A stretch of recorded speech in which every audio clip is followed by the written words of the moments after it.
করেছ যে চক্ষু শ্রোত্র কৌদেব জনকী, চক্ষু চোখ কান কোন দেবতা এদের প্রেরণ করেন। অসৌ এবং বিশিষ্ট শ্রোত্রাদিনী নির্যুক্তি বক্তব্য। অসৌ এবং বিশিষ্ট শ্রোত্রাদিনী নিযুক্তে ইতি বক্তব্যে অননুরূপং বচন প্রতিবচন। বলছে শ্রোত্রকে শ্রোত্র দেবতাকে চক্ষু শ্রোত্রে কৌদেব জন্য কি কথা হয়েছে, চক্ষু শ্রোত্রকে কোন দেবতা নিয়োগ করেন, তার উত্তরে বলা হয়েছে এই দেবতা, এইরকম বলা উচিত।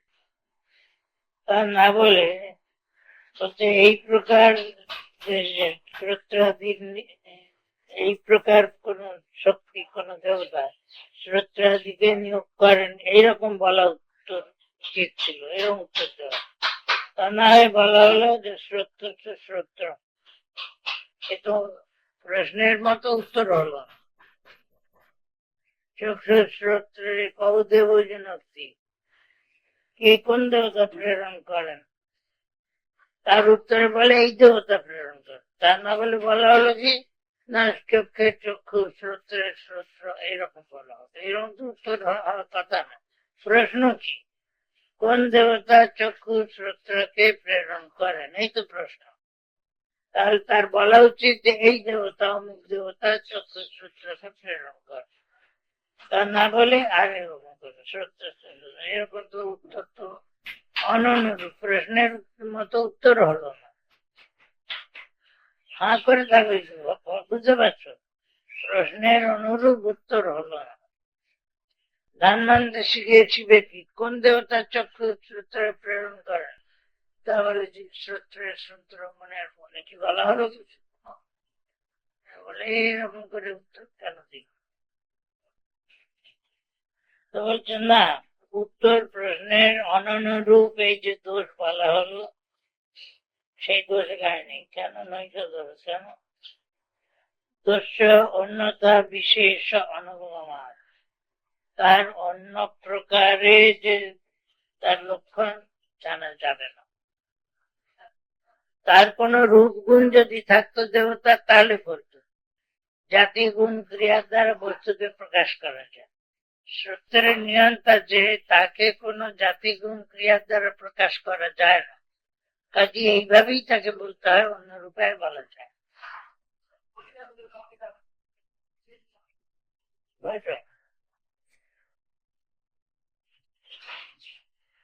অসৌ এবং বিশিষ্ট শ্রোত্রাদি নিযুক্তে, এই যদি বলো উত্তরটা হয়ে, এই প্রকার বিশিষ্ট যে কোনো ব্যক্তি সে শ্রোত্রাদিকে নিয়োগ করে, এই কথা বলার দরকার।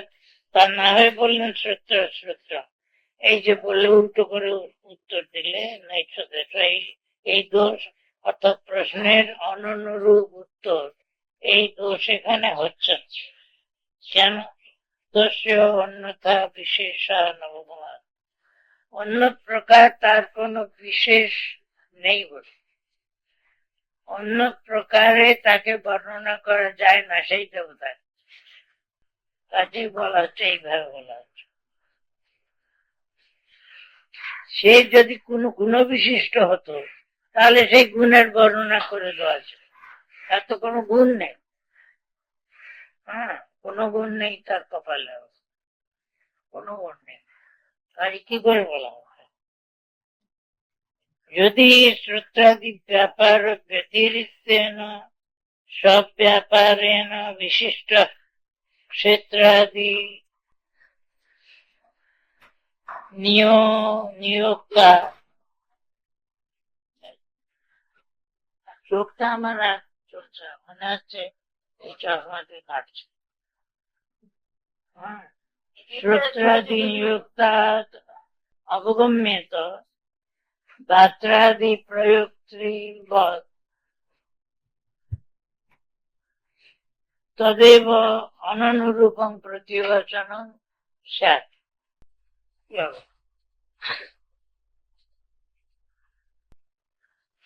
এখানে যে নৈশত হচ্ছে না বলছেন, যেমন প্রশ্ন করেছেন সেরকম উত্তর হচ্ছে না, তবু বলছেন নৈশত হচ্ছে না কেন?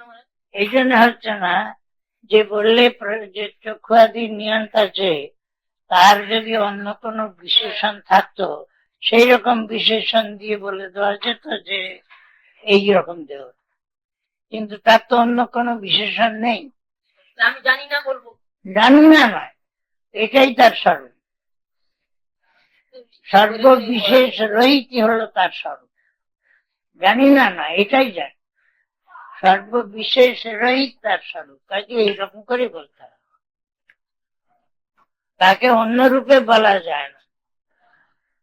বলছে যে অমুক লোক এইটা কেটেছে, কাঠের দিয়ে কে কাটলো, যে কাঠ কেটেছে সে অমুক ব্যক্তি, এরকম করে তো বলা যায় না।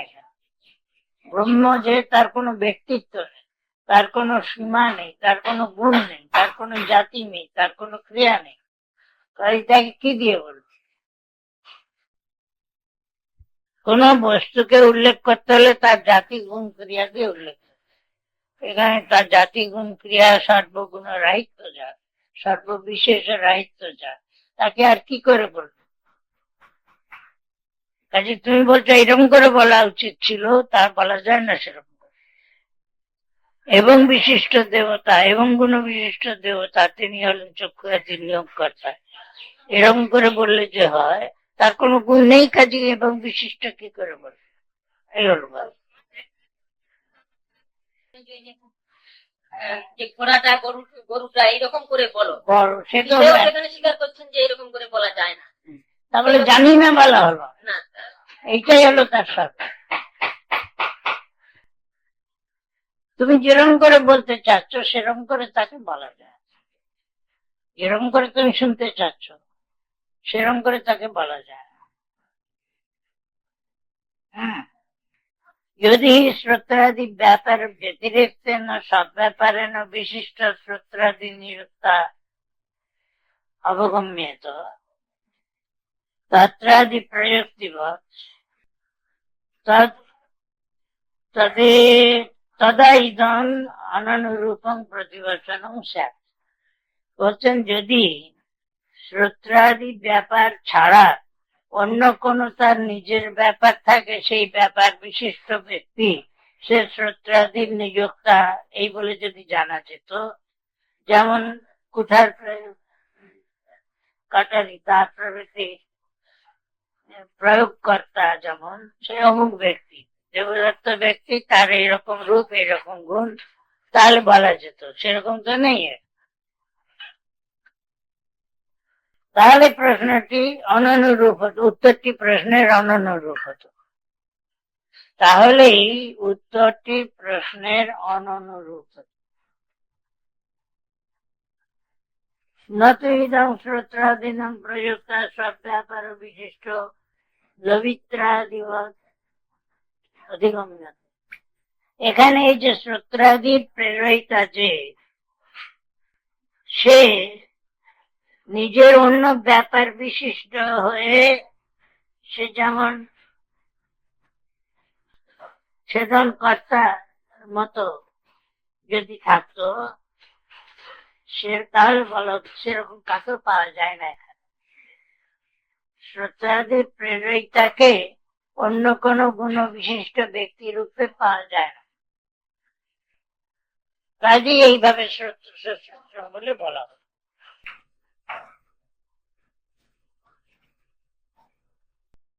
বুঝতে পারছ? কি বুঝতে পারছ? বুঝতে পারছ? ওটা হাসে গেল, হাসলে আমি কি করবো? বলছে এই শ্রোত্রকে প্রেরণ করে অন্য দেবতাকেও, দেবতা মানে প্রকাশক। এরকম যদি হতো তাহলে আমি বলতাম যে অমুক ব্যক্তি যেন এই শ্রোত্রকে চালায়, ব্রহ্মা চালায়, বিষ্ণু চালায়, অথবা শিব চালায়, এরকম করে বলতে পারছি না। ব্রহ্মা মানে সৃষ্টিকর্তা, বিষ্ণু মানে পালন কর্তা, শিব মানে সংহার কর্তা, এদের কেউ চালায়, তা তো বলতে পারছি না। শ্রোত্রাদির প্রেরক যে সে তো এরকম কোন গুণ বিশিষ্ট নয়, কোন ক্রিয়া বিশিষ্ট নয়, কোন গুণ বিশিষ্ট নয়, কোন জাতি বিশিষ্ট নয়। তাহলে কি করে বলবো আমি যে সত্যমূল দেবতা? শ্রোত্রাদির প্রেরণ কর্তা রূপেই তাকে জানতে হবে, আর অন্য কোন পথে তাকে জানা যাবে। তাই বলছে নতু ইহ শ্রোত্রাদীনাং প্রযুক্ত স্বব্যাপার বিশিষ্ট রবিত্রাদিবৎ অধিগম্য। এখানে সেই শ্রোত্রাদির যে প্রয়োগকর্তা, সে কেউ নিজের ব্যাপার নিজের ক্রিয়া বিশিষ্ট রূপে যাচ্ছে না, যেমন লবিতা মানে ছেদন কর্তা থাকে, সে কাটারি দিয়ে কাটে, সেরকম এখানে তো কেউ নেই, কোনো ব্যক্তি নেই। শ্রোত্রাদীনামেব তো সংহতানা ব্যাপারেণ আলোচনা সংকল্প অধ্যবসায় লক্ষণেন ফলাবসান লিঙ্গেন অবগম্যতে।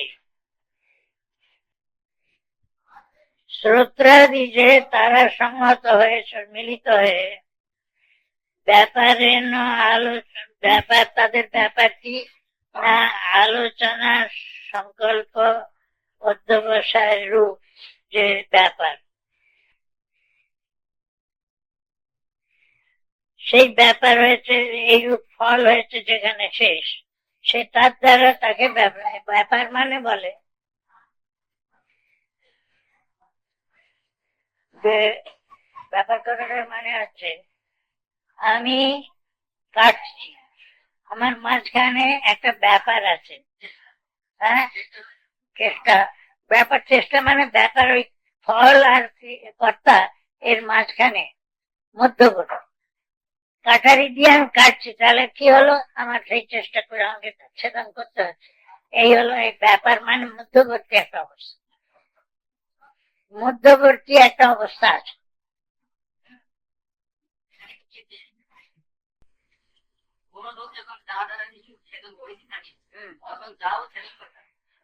তার মাঝখানে একটা থাকে, তাও তার কাটে, ছেদন কর্তা তাকে ব্যবহার করে।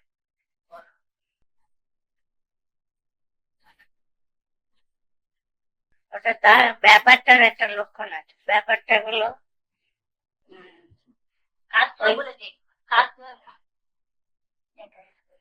না, ওর একটা ইয়ে আছে, সেটা ভুলে যাচ্ছে, ব্যাপারের একটা লক্ষণ আছে এখানেই, ওকে একটা লক্ষণ আছে যে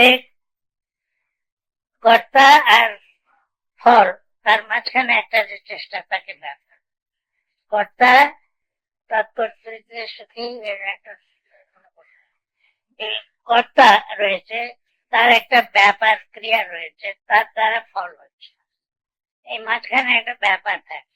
এখানে সেই রকম চক্ষুকে যিনি প্রেরণ করেন, তাহলে তিনি চক্ষু করণ, সে করণকে যে ব্যবহার করবেন তাকে ব্যাপার। এখানে তো কোনো ব্যবহার করবার কোনো উপায় নেই, যন্ত্র রূপে ব্যবহার করছেন তিনি, তা তো নয়। এই জন্য এখানে ব্যাপার।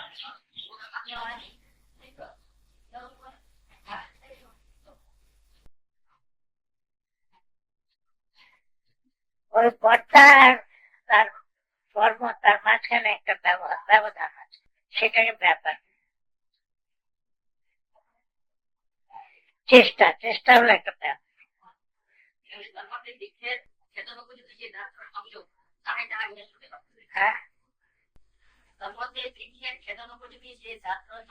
হ্যাঁ,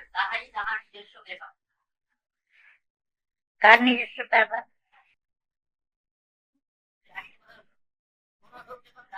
হ্যাঁ, ওই তার ব্যাপার। হ্যাঁ, আর তাদের যে উদ্যমন ও অবনমন, অর্থাৎ একবার উঠানো আরেকবার ফেলা চেষ্টা, তাহার ছেদনকারীর ব্যাপার, তাহার ছেদনকারীর ব্যাপার। আর কিসের ব্যাপার হলো, দায়ের ব্যাপারটা কি বলে, ওর আগেরটা তখন দাও ছেদন করতা।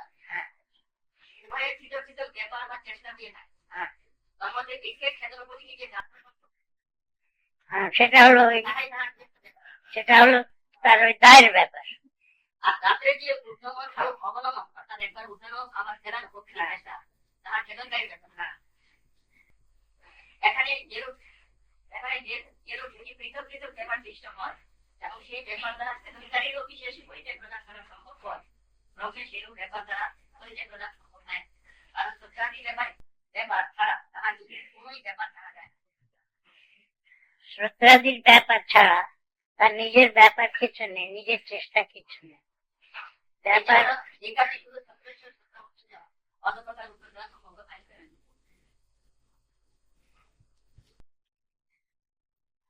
ব্যাপার মানে কর্তা আর কর্ম তার মাঝখানের একটা অন্তরালে একটা তথ্য থাকে, যেটাকে ব্যাপার। কর্তা যেমন কুঠার, ছেদন কর্তা যদি কুঠারকে বলা যায় সাক্ষাৎ পাবে, আর যাকে ছেদন করছে তার মাঝখানে কুঠারের ওই বললেন উত্থান পতন, এটা হলো ব্যাপার। আর কর্তা আর যে ওই ছেদনের কর্তা আর কুঠারকে কর্তা করণ রূপে ব্যবহার করছে, তো কর্তা করণ রূপে কুঠারকে ব্যবহার করছে, তাহলে কুঠার কর্তা আর এই কুঠার তার মাঝখানে একটা ব্যাপার থাকতে হবে, তার চেষ্টার সেই যে ওটাকে ব্যবহার করছে। এবং সেই রকম ব্রহ্ম চোখ কানকে ব্যবহার করছেন যে এরকম করে ব্যাপার হচ্ছে। চক্ষু আদি কে তিনি কিছু পরিণাম করছেন, তাদের উপরে কিছু ক্রিয়া করছেন, ব্রহ্ম তো নিষ্ক্রিয়, তাদের তার কোনো ব্যাপার নেই। কাজে এখানে চক্ষুরাদির নিয়োগকর্তা কে বলে অমুক ব্যক্তি, যে চোখ নয়, যে ফল নয়, এমন একজন, সেরকম তো কিছু নেই। চক্ষুরাদির নিয়োগকর্তা ব্রহ্ম, তাহলে কি চেষ্টার দ্বারা তিনি চোখকে প্রেরণ করলেন, এই প্রশ্ন উত্তর হয়। এরকম কোন চেষ্টা চোখ কুঠার যদি ওই ছেদন করা, কুঠার ছেদন করবে না যদি প্রেরিত না, কর্তার দ্বারা প্রেরিত যদি না। কারণ ইন্দ্রিয়ের প্রেরয়িতাকে কোন ব্যক্তি প্রেরয়িতা সেখানে নেই, চৈতন্য মাত্র হচ্ছে চক্ষুরাদির ইন্দ্রিয়ের প্রেরয়িতা বলা হচ্ছে। সেই প্রেরণটা আলাদা করে তার সত্তা রেখে প্রেরণ হচ্ছে। ব্রহ্মের সত্তা আলাদা রইল, আর ইন্দ্রিয় তাকে ইন্দ্রিয়কে দিয়ে সে দেখাচ্ছে, শোনাচ্ছে, এরকম কোন ব্যাপার। কাজে চক্ষুরাদির যে ক্রিয়া যার দ্বারা হচ্ছে, মানে যে থাকার জন্য হচ্ছে, এইটুকু বোঝা যায়। সে কিছু করছে না, এই জন্য তাকে বললো চক্ষুরাদি শ্রোত্রের শ্রোত্র, মানে শ্রোত্রের পেছনে যে শ্রবণ, কর্মের পেছনে, গানের পেছনে যে চক্ষুর পেছনে যে দর্শন, গানের পেছনে যে শ্রবণ, এইগুলি ইন্দ্রিয়ের পেছনে যে সত্তা রয়েছে তার দ্বারা ইন্দ্রিয়গুলি কাজ করে, আর তাদের দিয়ে তিনি কিছু করছেন। তাই যেহেতু তিনি না থাকলে তারা কাজ করতে পারে না, এই জন্য তাদের বলা হচ্ছে চক্ষুরাদিকে প্রেরণ করছেন। বিষয়ে প্রেরণ তার চৈতন্য সত্তা মাত্র ইন্দ্রিয়াদি কাজ যে করাচ্ছে, তার কোনো ব্যাপার এখানে কোনো চেষ্টা আছে।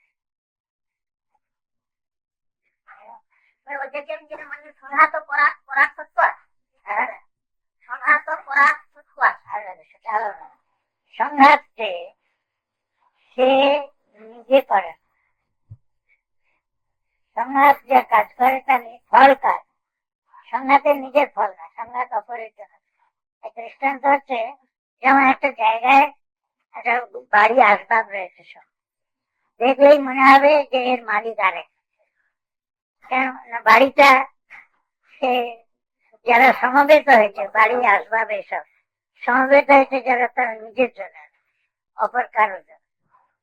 সমবেত বস্তুগুলি অপর কারোর জন্য করার তার কাজ, তার মালিক কেউ আছে যার জন্য এইগুলি একসঙ্গে আছে। এই সংঘাত হলেই ইন্দ্রিয়গুলি সমষ্টি, এই নিজের জন্য হতে পারে না, তার ফল নিজের নয়, অপর কেউ সংঘাতের অধিষ্ঠাতা কেউ আছে যার জন্য। এই সংঘাত মানে সমষ্টি। কম্পাউন্ড যেটা হয়, সেই কম্পাউন্ডটা কাজ করে অপরের জন্য, নিজের জন্য কাজ। যখনই কিছু সংহত চাইতে একসঙ্গে মিলে কাজটা হয়, তার ফলটা কিন্তু অপরে দেহেন্দ্রিয়াদি মিলে যে কাজ করছে ফলটা তাহলে দেহেন্দ্রিয়াদি থেকে ভিন্ন কারণ। যেমন ঘর আসবাব চেয়ার খাট পাট এসব মিলিত হয়ে রয়েছে, তাহলে সেটা অপরের জন্য, অন্য কোনো মালিকের জন্য। ঠিক এখানেও শরীর ইন্দ্রিয়া দুটো মিলিত হয়ে কাজ করছে, সেটা এমন কারোর জন্য যে শরীর না ইন্দ্রিয় না কিছু। এইরকম করে ব্রহ্মের সম্বন্ধে একটা অনুমান আসতে চায়, আনতে হয়। ঘর বাড়ি সব একসঙ্গে হয়েছে তাদের নিজের জন্য হয়, অপর কারণ। এইরকম দেহেন্দ্রিয়াদি মিলিত হয়ে কাজ করছে দেহেন্দ্রিয়াদির জন্য নয়, অপর কারণ, যে দেহেন্দ্রিয়াদির থেকে ভিন্ন।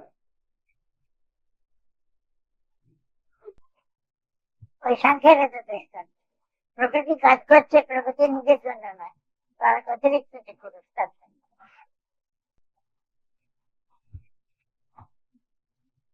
নতুন প্রযুক্ত সব ব্যাপার বিশিষ্ট লবিত্রাদিবৎ অধিগণ্যতে। এখানে যেমন কুরুলের ছেদনকারী কোন ব্যক্তি আছে, লবিতা মানে যে কাটছে, সেরকম কেউ এখানে নেই। সে যে কাটছে সে তার ব্যাপার বিশিষ্ট হয়ে কাটছে, ক্ষুধার্তকে প্রয়োগ করছে।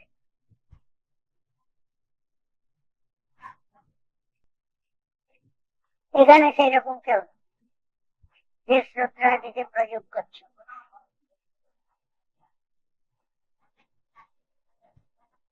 তাহলে এখানে কি দেখা যাচ্ছে?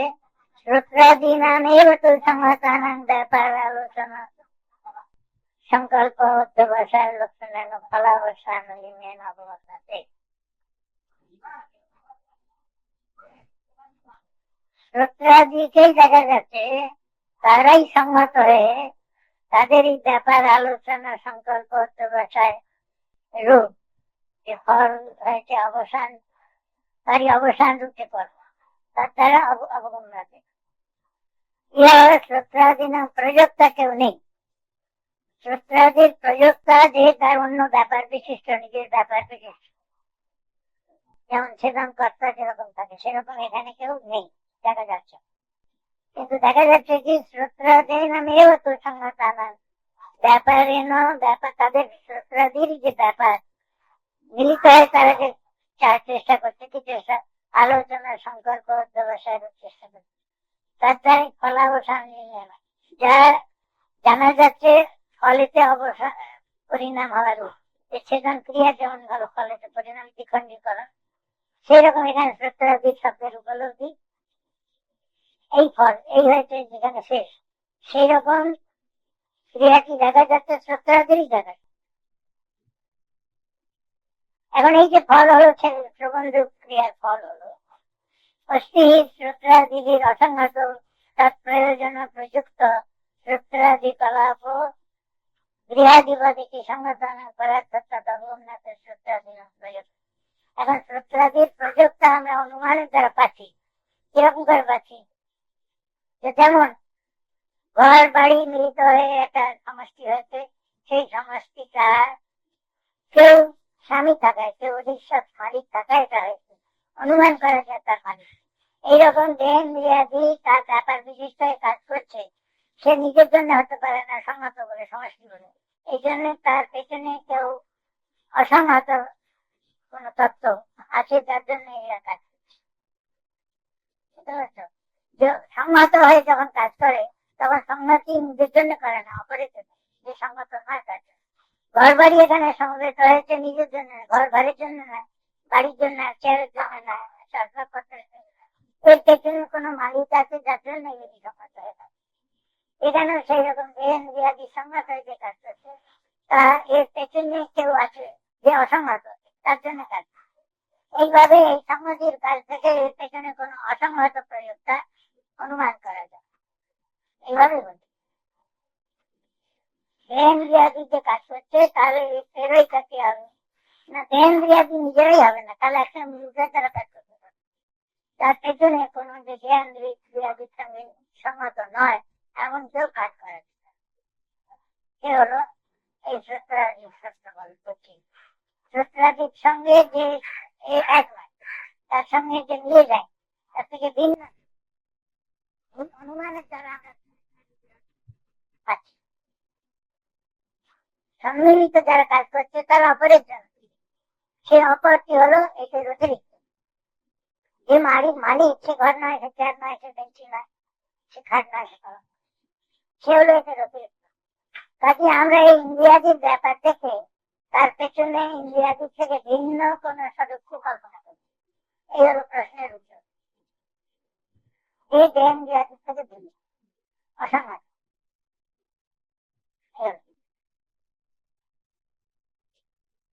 এই প্রশ্ন আর উত্তর এইভাবে শ্রোত্রাদি যন্ত্ররূপে কেউ ব্যবহার করছে করে তাদের শ্রবণ বা দর্শন কাজ করাচ্ছে, এরকম দেখানো যাবে না। তাহলে সেই ব্যক্তিটিকে শ্রোত্রাদি ব্যাপার ছাড়া অন্য কাজ সে করছে জানলে তবে তাকে পাওয়া যাবে, বিশেষিত করা যাবে। কিন্তু তাকে বিশেষিত করবার কোন উপায়, তিন লক্ষণ আছে, কোন লক্ষণ তার আছে। এই জন্য বলা হচ্ছে যে শ্রোত্রাদি নিজে করতে পারে না, কারণ সুসংগত কম্পাও। কাজেই তার পেছনে অসংগত কেন তত্ত্ব আছে, সে অসংগত তত্ত্বকে লক্ষ্য করানো আছে শ্রোত্রের।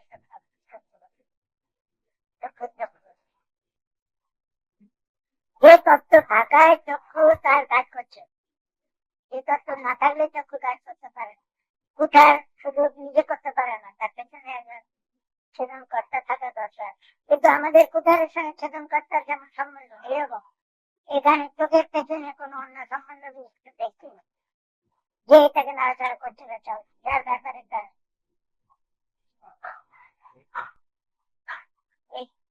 ব্যাপার মানে হচ্ছে যে করণকে কাজে লাগিয়ে কার্যকে উৎপন্ন করে, তার ব্যাপার। যে করণকে ব্যবহার করে কাজে উৎপন্ন করে, দর্শন ফল, এই ফলটা চক্ষু করণ। করণের পরে তো একজন থাকবে যে করণটাকে ব্যবহার করেছে, তাও তাকে ব্যবহার করেছে করে শেখে। এই ব্যবহার করছে যে সে তার ব্যাপারের দ্বারা তাকে পরিচালিত করছে, করে সেখান ক্রিয়া করছে। এবং এখানে চোখকে পরিচালন করছে এরকম কোন পরিচালন কর্তা আমরা বলতে পারি, কারণ তাহলে তাকে আর একটা কোন বৈশিষ্ট্য রূপে করতে হয়, তাকে বলা যায়। এই জন্য তাকে চোখের প্রেরণ কর্তা, কারণ তার আর অন্য কোন লক্ষণ দিয়ে তাকে বোঝা যায়। এই জন্য এর দ্বারা উত্তর বোঝাচ্ছে অসংগত যে চক্ষুর অধিষ্ঠানে সমান।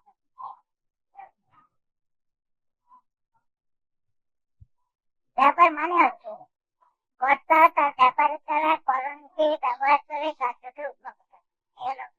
কর্তা তার ব্যাপারের দ্বারা তার করণকে সক্রিয় করে ফলকে উৎপন্ন করে। এবং এই যে এখানে কাঠুরে সে তার পূর্বকে ব্যবহার করে সে কাঠ কাটে, এই কাঠের যে দ্বিধা বিভক্ত হলো ফল, তার করণ হলো কুঠার, আর ব্যাপার হলো কাঠুরিয়া আর কুঠারের মাঝে মধ্যবর্তী যে এখানে চক্ষু হলো করণ, রূপের অনুভব হলো ফল। এই করণকে তাহলে ব্যাপার রূপে ব্যবহার করছে কে একজন, তার আর চক্ষুর মাঝখানে একটা ব্যাপার থাকা চাই। সেই ব্যাপারকে আমরা কল্পনা করতে পারি যদি সেই ব্যাপারের কর্তা কে আমরা বিশেষিত করতে পারি, কিন্তু সেই কর্তাকে আর অন্যভাবে বিশেষিত করা যায়। এই জন্যই আমাদের বলতে হলো কোন দেবতার চক্ষুতে বিষয় প্রয়োগ করে, মানে চক্ষুর অতিরিক্ত কোন সত্তা, যে সত্তা চক্ষুর সেই সংবদ্ধ না হয়ে চক্ষু তার সত্তা মাত্রে ক্রিয়াশীল হতে পারে, এই সেই জন্য তাকে তদতিরিক্ত বলে বলা হচ্ছে। আমরা যে বলি ইন্দ্রিয় হচ্ছে হাতের সূর্য চোখে দেবতা, ওটা হলো আলাদা। রূপের গ্রহণ হয় চক্ষুর ইন্দ্রিয়, আলোক না থাকলে চক্ষুর ইন্দ্রিয় রূপ গ্রহণ করতে পারে। তার সহায়ক হলো আলো, সেই সহায়ক আলো তার অধিষ্ঠান হচ্ছে সূর্য। এই জন্য সূর্যকে চক্ষুর ইন্দ্রিয় দেবতা।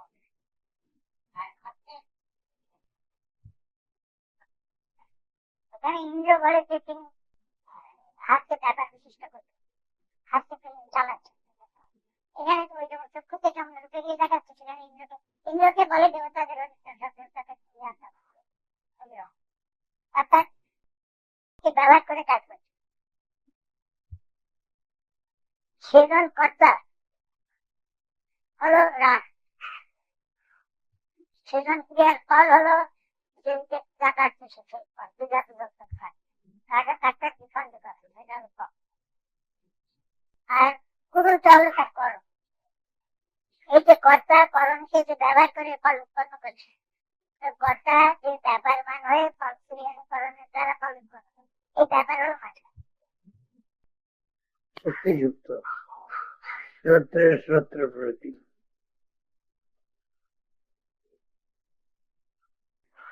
বলেছেন আগে বলা হলো যে কে এইসব করেন, কৌদের বুঝবে না, এদের কে প্রেরণ করেন। তারপরে তাতে বলা হলো শ্রোত্র শ্রোত্র, আমার উত্তর ঠিক অনুরূপ হচ্ছে না। তো বলছেন এইরকমই তাকে জানতে হবে, এছাড়া অন্যরকম জানবার উপায় নেই। এই জন্যই যে বলেছে উত্তরটি ঠিকই বলেছে, তাকে আর কোনো বিশেষ রূপেতে জানা যায় না, এই বলে। তস্মাৎ অনুরূপমেব ইদং প্রতিবচনং শ্রোত্রম ইত্যাদি। অতএব এই যে উত্তর শ্রোত্র শ্রোত্র এটি অনুরূপ যুক্তিযুক্তই হয়েছে। ক পুনরাত্র পদার্থ শ্রোত্র সুশ্রোত্র ইত্যাদি। শ্রোত্র সুশ্রোত্রম ইত্যাদি পদের অর্থ কি? পদের অর্থ কি? নাই অত্র শ্রোত্র শ্রোত্রান্তরেণ অর্থ। বলছেন এর অর্থ শ্রোত্রের আরেকটি সূত্র এইরকম তাৎপর্য এতে নয়। যথা প্রকাশ প্রকাশান্তরেণ,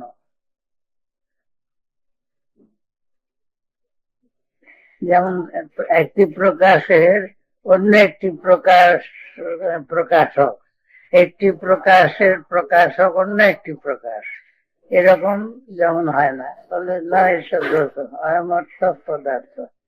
বলছে এই এখানে পদটির অর্থ এইরকম, এখানে যে অননুরূপ কথা হচ্ছে তা নয়। দেখো এই অর্থ বলে দিচ্ছি এরকম। শ্রোত্রং তাবৎ স্ববিষয় ব্যঞ্জনা সমর্থং দৃষ্টং। দেখা যায় শ্রোত্র হচ্ছে নিজের বিষয় যে শব্দ, সেই শব্দকে প্রকাশ করতে সমর্থ। তচ্চ স্ববিষয় ব্যঞ্জন সামর্থ্যং শ্রোত্রস্য চৈতন্যে হি আত্মজ্যোতিষী নিত্যে অসংহতে সর্বান্তরে সতি ভবতি ন অসতি। সেই যে শ্রোত্রের যে সবিষয় প্রকাশ সামর্থ্য, শ্রোত্রং তাবৎ সবিষয় ব্যঞ্জন সমর্থং দৃষ্টম বলা হয়েছে। সেই যে সবিষয় ব্যঞ্জন করে, সে করার শক্তি করতে আসে, কখন সে করে? তচ্চ সবিষয় ব্যঞ্জন সামর্থ্যং শ্রোত্রস্য, শ্রোত্রের সেই নিজের বিষয় প্রকাশ করবার যে শক্তি, সেটা চৈতন্যের সতি ন অসৎ। চৈতন্য থাকলে তবে হয়, চৈতন্য থাকলে তবে সেই শ্রোত্র সব বিষয়কে প্রকাশ করতে সমর্থ হয়। সেই চৈতন্যের বিশেষণ দিলেন। চৈতন্য কি চৈতন্য? আত্মজ্যোতি, আত্মার ভেতরে আত্মরূপ যে জ্যোতি, আত্মার যে প্রকাশ স্বরূপ যে আত্মা, যা নিত্য, যা অসংহত, যা কারো সঙ্গে মিলিত না, সংহত মানে মিলিত নয়, সর্বান্তর সকলের অভ্যন্তরে রয়েছে, যে সেই চৈতন্য থাকলে তবে শ্রোত্র প্রকাশ করতে সমর্থ হয়। ন অসতি, চৈতন্য না থাকলে হয় না। অতঃ শ্রোত্রস্য শ্রোত্রম ইত্যাদি উপপদ্ধত। অতএব তাকে শ্রোত্রের শ্রোত্র বলা যুক্তিযুক্ত হচ্ছে। অর্থাৎ শ্রোত্রের পেছনে যে চৈতন্য স্বরূপ রয়েছেন, তিনি হচ্ছেন ওই ইন্দ্রিয়দের মধ্যে নিযুক্ত করেন সব বিষয়ে। তার আগে অয়মাত্র পদার্থ সূত্রং তাবৎ অয়মাত্র পদার্থ বলে এখানে থাম। এখানে পদের অর্থ হচ্ছে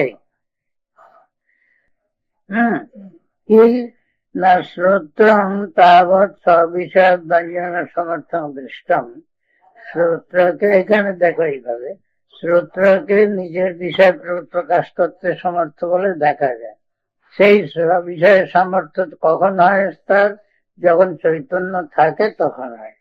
চৈতন্য মানে যে আত্মজ্যোতি, আত্মস্বরূপ যে জ্যোতি, আত্মাভিন্ন যে জ্যোতি, যা নিত্য, যা অসংহত। অসংহত মানে কারো অংশ বিশেষ নয়, কারোর সঙ্গে সংশ্লিষ্ট নয়, যা সর্বান্তর, সকলের অভ্যন্তর রয়েছে। সেই চৈতন্য থাকলে তাহলে শ্রোত্র সে বিষয়ে সমর্থ হয়, বিষয় প্রকাশের সমর্থ হয়, না থাকলে হয় না। অতএব শ্রোত্র ইত্যাদি উপবদ্ধ, অতএব তাকে শ্রোত্র বলে বলাটা যুক্তিযুক্ত হয়েছে। তথাচ শ্রুতান্তরাণী, এই বিষয়ে অন্য শ্রুতিও এইরকম রয়েছে। কি? আত্মনা এব জ্যোতিষা আসতে, আত্মারূপ জ্যোতির দ্বারা সেখানে অপেক্ষা, জ্যোতির সঙ্গে সে অপেক্ষা করে। তস্য ভাষা সর্বমিদং বিভাতি, তার জ্যোতির দ্বারা এই সমস্ত প্রকাশিত। যেন সূর্য তপস্য, যার দ্বারা সূর্য তপের দ্বারা ঈর্ধ সমৃদ্ধ, প্রজ্বলিত, প্রকাশিত ইত্যাদি। যদাদিত্যগতম তেজ জগৎ ভাষাতে খিলং, গীতার কথা বলছেন। ক্ষেত্র ক্ষেত্রী, ক্ষেত্রম ক্ষেত্রী তথা কৃষ্ণং প্রকাশয়তি ভারত, গীতার থেকে তুলছেন। যদাদিত্যগতম তেজ জগৎ ভাষাতে খিলং, চন্দ্রমসি যাচ্ছাগ্নেও তৎতেজ বিদ্ধি মামক, এখানে আছে যে আদিত্যগত তেজ জগৎ, সমস্ত জগৎকে প্রকাশিত করে। তৎতেজ বৃদ্ধি মামকম, সেই তেজ আমারই তেজ বলে জানবে। ক্ষেত্রং ক্ষেত্রী তথা কৃষ্ণং প্রকাশ, সেই রকম ক্ষেত্রী, ক্ষেত্রজ্ঞ যে, সে ক্ষেত্রকে, সমস্ত ক্ষেত্রকে প্রকাশিত করে। আর কঠোপনিষদে আছে নিত্য নিত্যানাং চেতনানাং, তিনি অনিত্য সমূহের মধ্যে, অনিত্য বস্তু সমূহের মধ্যে তিনি হলেন নিত্য, চেতন বস্তু সমূহের মধ্যে তিনি হলেন চেতন। চেতন আছে বলে তিনি আছেন বলে অন্য বস্তু চেতন। শ্রোত্রাদি ও সর্বস্ব আত্মভূতং চেতন প্রয়োজন, সকলে মনে করে যে শ্রোত্র প্রভৃতি সকলের আত্মস্বরূপ, সেটাই চেতন, এই বলে লোকের ধারণা। তাই এখানে নিবর্তিত হচ্ছে, সেটিকে নিষেধ করছে। শ্রোত্রাদি চেতন নয়, তার পেছনে তিনি আছেন বলে শ্রোত্রাদি কাছে। অস্তি কিমপি বিদ্বৎ বুদ্ধিগম্যং সর্বান্তরতম কূটস্থম অজম অজরম অমৃতম অভয়ং শ্রোত্রাদিরপি শ্রোত্রাদি তৎসামর্থ্য নিমিত্তম ইতি প্রতিবচনং শব্দার্থশ্চ উপপদ্যতে এব। আছে কিছু বিদ্যুৎ বুদ্ধিগম্য, যা জ্ঞানীদের বুদ্ধিগম্য হয়, সর্বান্তরতম, সকলের একেবারে অভ্যন্তরে, কূটস্থম মানে অবিকারী, অজম জন্ম রহিত, অজরং জরা রহিত, অমৃতম মৃত্যু রহিত, অভয়ং ভয় রহিত, শ্রোত্রাদির ও শ্রোত্রাদি তৎসামর্থ্যম, শ্রোত্র প্রভৃতির যে শ্রোত্রাদি মানে যে শ্রোত্রের বিষয় প্রকাশ সামর্থ্য, সেগুলিও তন্নিমিত্তম, সে না, তিনি তৎসামর্থ্য শ্রোত্রাদির যে শ্রোত্রাদিত্য, সেগুলি তৎসামর্থ্য নিমিত্ত, তিনি আছেন বলে তার শক্তিতেই তারা শক্তিমান।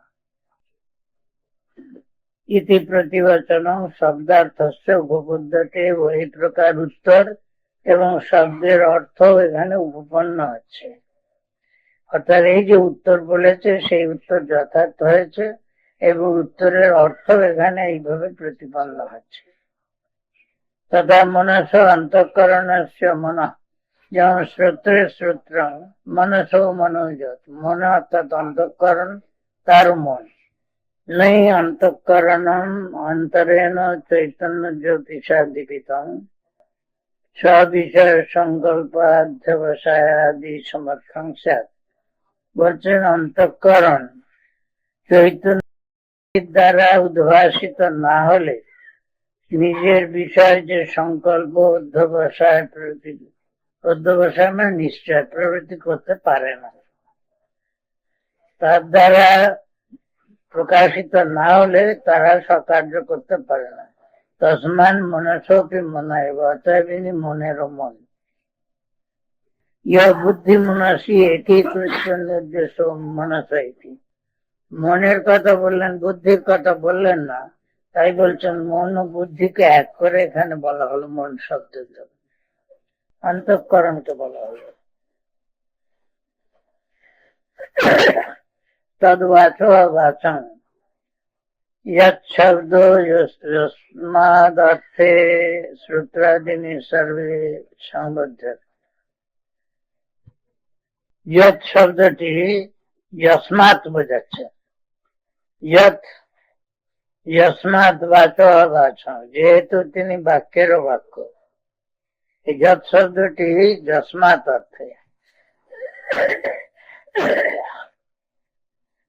এগুলি শ্রোত্রাদি সর্বই সম্বদ্ধ, এগুলি শ্রোত্র প্রভৃতি সবার সঙ্গে সম্বদ্ধ।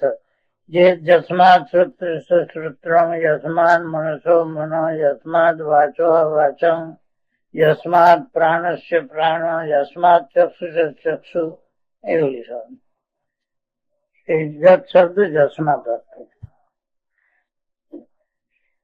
यस्मात् श्रोत्रस्य श्रोत्रं यस्मात् मनसो मनो इति एवं। वाचो वाचमिति द्वितीया प्रथमात्वेन विपरिणम्यते प्राणस्य प्राण इति दर्शनात्। वाचो वाचं, वाचं এই যে দ্বিতীয় ব্যবহার হচ্ছে, দ্বিতীয় যে ব্যবহার হচ্ছে একে প্রথম করতে হবে। वाचो বাক্য এরকম হবে, কেননা প্রাণস্য প্রাণ বলা হয়েছে, সেখানে প্রাণের প্রাণ বলা হয়েছে প্রথম বিভক্তিতে।